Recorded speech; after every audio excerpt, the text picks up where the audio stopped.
Out you all go. Bye, Dad. Bye, love you. I just need to go and get something. Morning, everybody. Good morning, eldest. You're still putting it in my face. Oh, the breakfast berries are breakfast thing. Look at me, Milo. Look at that bonnet. That's my boy. So yesterday's question, what is lag? And this is where the problem lies. Watch this. So lag, people are calling the angle between, some say it's the hand and the club, and some say it's the arm and the club, which is kind of fine, but it's how that angle is created is the issue, and how people think it's created, and how lots of videos are pretending it's created and telling you it's created, and the magazines and obviously the TV all kind of insinuate how it's created because they don't quite understand. Watch this. So everyone thinks it's hinge, which would be called a radial deviation, this way. So I am going to bow my wrist this way, and then I'm going to pronate my arm, so turn it this way. So I'm going to shorten this club, I'm going to DJ my wrist, and then I'm going to pronate this arm. And here's that angle, could be downswing all the way back. I've not really done this at all. I've gone bow in this way. If you put that in, here goes some angle. So it's really confusing. Having one word that just defines what lots of you think as one movement is really, really harmful. It's okay, youngest. I'm doing a swing video in here, obviously, everybody. Ah, yeah. So everyone trying to hold on to this angle here, absolutely killing golfers out there. I get student after student getting that wrong, and I see it reported day after day from many sources. What is lag? Well, at the moment I haven't thought of a better term, but it kind of needs one, and it's something I just don't think I've ever really taught a real student. Lag. Bye! Today's question, remember to hit the comments up, thumbs up the video, hit that subscribe button while you're down there, and if you hit that little bell icon, it'll notify you every time I post a video. Today's question, oh, this is a good one. Are golf magazines done? There ain't many on the old shelves anymore, is there? Post those comments.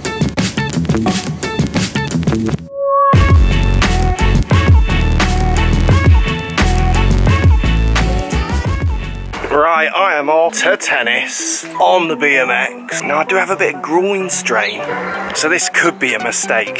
So today's swing is a classic example, if we watch here, of someone trying to practice a backswing. Look at the set position as he's trying to source a certain kind of takeaway or position. But his energies need to be focused on the downswing, not the backswing. I see this so often with students. So again, even in the shotlet, he demos the backswing. Looks fine. If we take him through to his actual shot, his hands push out a little bit, but it's fine. It's this movement here, these standing up of that club. It's on this one makes him look like he wants to hit left, the way his body turns, all very much level and to the left. We're going to give him some ideas maybe around turning and obviously not standing that shaft up. But really for today, the reason I picked this one is to show you how so many people practicing takeaways who come for lessons that have no real effect on that key move on that downswing. So let's see if we can help him. That's a big boat.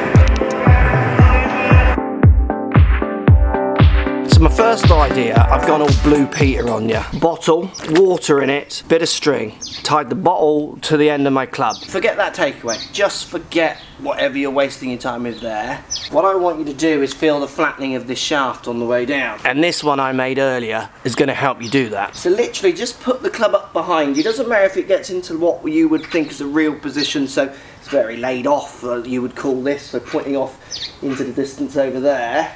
Make sure it's done up. Now on the downswing, what I want you to do is get your body turning. So really feel like your body's rotating, but let that water just fall down behind you. Then at the bottom, as you feel it gets kind of down near waist knee height, fling the water out in front of you. Now, subject to how good you are at tying these things together, you can swing that at speed or not. With the amount of water I've got in here, I don't need to.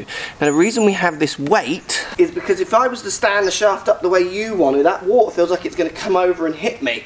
And then in turn, if I come through the way you pull the club, that water would feel like it's gonna just kind of drench my left side. We need you to get the feeling of throwing that water out at the bottom, and that's gonna come from you trying to let that water go behind you, literally drop it down behind you, then flinging it out in front of you, while at the same time keep your body moving, keep it rotating.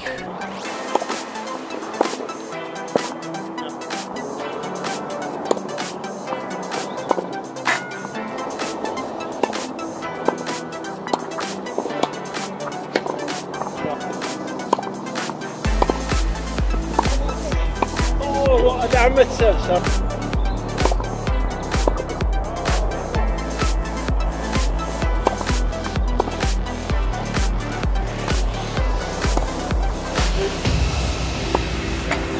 Oh, that's bad idea, 'cause it's not going to bounce.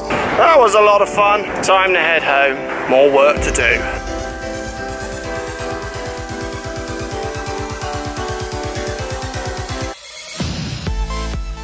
Let's answer your questions. Morning, bro. I just had a question about hip turn in the backswing. I've heard different sides of the story. Some people say resisting your hip turn in the backswing helps with distance and consistency, whereas I've heard and felt that when you let your hips kind of swing back with your upper body, it's easier to unload in a more consistent and deliver the club more consistently. I guess I just wanted to hear your input on it, bro. Talk to you soon. So hip turn in the backswing is one of those old teaching things that kind of everyone used to like latch onto. You got to keep your hips still, but as you look back through history, the best players in the world don't actually do that. There's so many good players, from Nicholas, Palmer and many more, who are absolutely very active with their hips on the backswing. So I think lots of good coaches have started to realise that it's just kind of a bit of a myth and don't teach it. I certainly don't teach it. I like to see active hip turn. I think restricting it can restrict how far back you get your hands sometimes as well, which then can affect path, things like that. So I would not fuss about it too much. I've just realised I look a little bit like E.T. or Elliot with my hood up like this. Elliot, phone home. And unless restricting your hips on the backswing is helping you, then carry on, but I don't see it as a kind of issue anymore at all. I know lots of people are kind of actively trying to get that idea out of amateurs' brains, and I'm certainly one of them.